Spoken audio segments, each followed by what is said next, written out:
Hi, this is Daniel, and this is the Razor Pages movie application.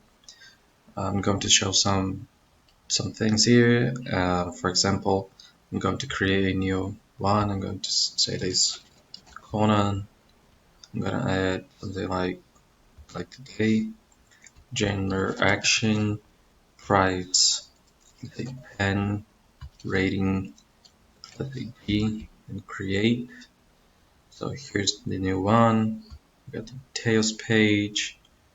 Can edit. Um, and delete the item.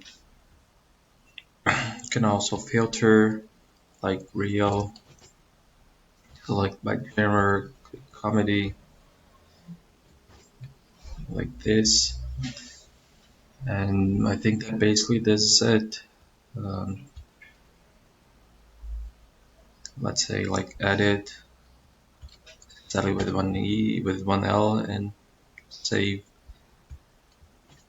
let's say 7 and save.